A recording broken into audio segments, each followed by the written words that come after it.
Still trying to get over this cold, this cough, whatever it is, but woo!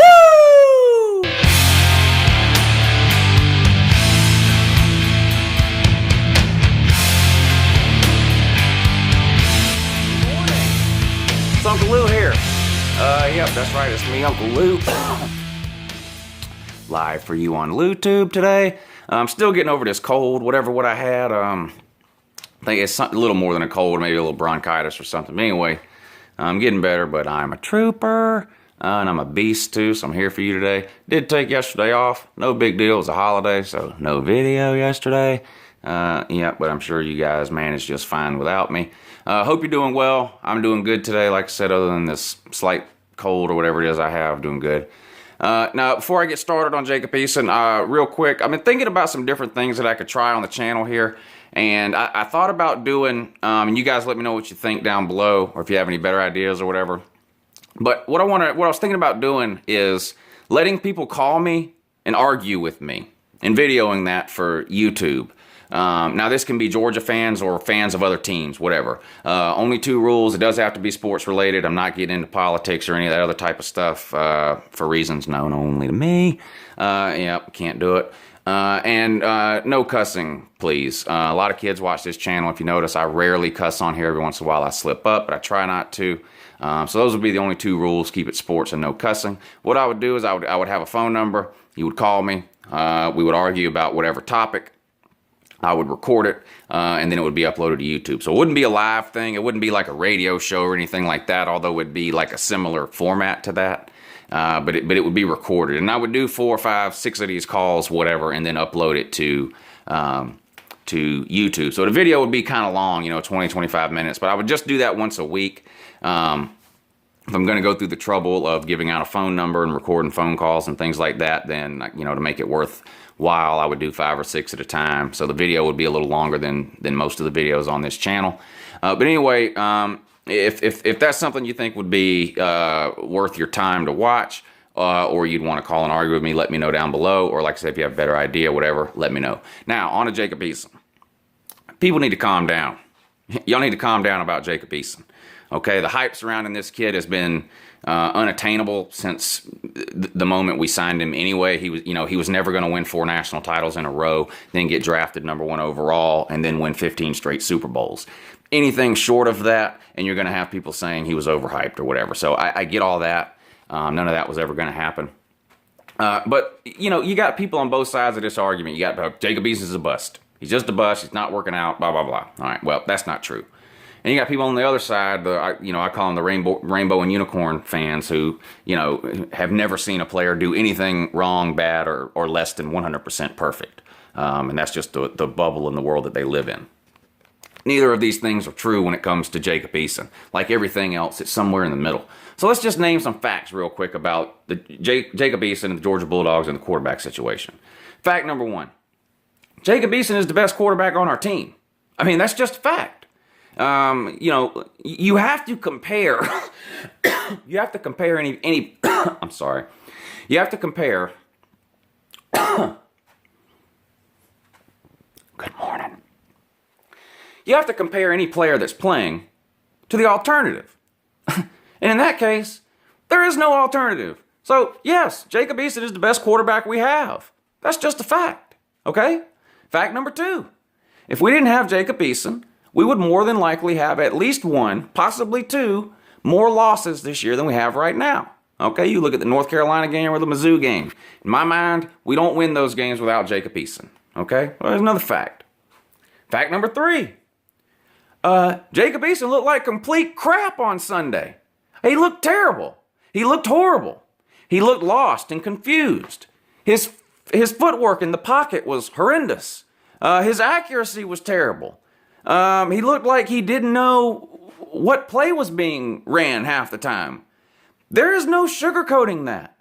He threw for 29 yards. It's the least amount of passing yards we've had in over 20 years. Okay? He was terrible. I mean, there's no dancing around that. He looked awful. That's just a fact. Another fact. To me, I've seen little to no improvement from week 1 to now. Now, there's been a lot of inconsistency. a lot of looks good, looks bad, looks good, looks bad, but I haven't seen any sort of steady progression or improvement from week 1 to now. I thought there were times in the North Carolina game where he looked overly anxious and nervous. He overthrew some receivers by 20 yards, whether that was adrenaline or nerves, I don't know. Week 2 against Nicholls State, he just looked absolutely terrible. Week 3 was at Mizzou. He had some great passes, and of course the game-winning touchdown pass in that game. Ole Miss looked terrible. Tennessee, amazing, particularly in the second half. Thought he played a great game. This week against South Carolina, one of the worst quarterback performances I've seen in a long, long time. Just terrible. I mean, he threw the ball 15 yards over a running back's head on a swing route. And you got fans say, well, the coaches need to call like short, high percentage passes to help him get his confidence up. It doesn't get any shorter or more high percentage than a swing route to the running back out of the backfield. I mean, he's overthrown at 15 yards. Overthrows, underthrows. That's just a fact. Another fact, we've had a lot of drop balls and average to below average offensive line play, particularly in pass blocking. That's also true. However, that cannot be a permanent excuse, okay? There are still areas and ways where Jacob Eason could be showing improvement from week to week that can't be blamed on receivers dropping balls or poor pass protection. He just looks uncomfortable in the pocket. And that's just a fact. Another fact, there are multiple true freshman quarterbacks playing Power 5 football this season that appear to be miles ahead of where Jacob Eason is right now. That's just a fact. Now, people like to point to Alabama's quarterback. Now, granted, Alabama's quarterback is surrounded by 5-star elite talent at almost every position on the field, and Jacob Eason is not. I get that. But still, he was not nearly as highly recruited as Jacob Eason was and appears to be miles ahead of him. That Buechele kid from Texas. Texas is a more comparable situation. Texas is not an elite team. They've been hovering around 500 for 5, 6, 7 years in a row now. They're not an elite team. Their quarterback, when you watch, appears to be miles ahead of in terms of development and progression than where Jacob Eason is right now. These are just facts. Fact, I'm 100% behind Jacob Eason and think he should be the starter and remain the starter no matter what happens the rest of the year. Fact. A lot of people are saying, well, if we had another decent quarterback, Eason would be benched. Well, we don't. So that's an ignorant argument to make. If we had Herschel Walker, Sony Michel wouldn't be playing. If we had Champ Bailey, no one would be mad at Jawan Briscoe. If, all these ifs, the ifs are pointless. We don't have a quarterback better than Jacob Eason, okay? Jacob Eason is the guy. I mean, he's the best quarterback on our team. That was fact number 1. He's the best quarterback on our team, and it's not close. So all these ifs, if we had somebody better than Lambert, Eason wouldn't even be playing. Well, we don't. We don't. So that's just a ridiculous argument to make. That's just a ridiculous argument to make. Just as ridiculous as refusing to see the downsides of Jacob Eason in terms of what we've seen so far this year. Like I said, it's never one extreme or the other, okay? It's impossible to call Jacob Eason a bust 5, 6 games into his career, and it's equally as ignorant, like the person that said he was going to be the next Tom Brady, whatever you said. The fact is you don't know. The jury is still out. In fact, I'm disappointed in what I've seen so far from Jacob Eason overall. That's a fact. I'm disappointed. Maybe my expectations were too high. I don't know. Maybe I got caught up on the hype train surrounding Jacob Eason all towards the end of last year and all off season. Maybe. Guilty as charged. But I'd be lying if I didn't tell you I was disappointed overall in terms of what I've seen, particularly in the lack of development and improvement from week 1 till now. I'd be lying if I didn't admit that.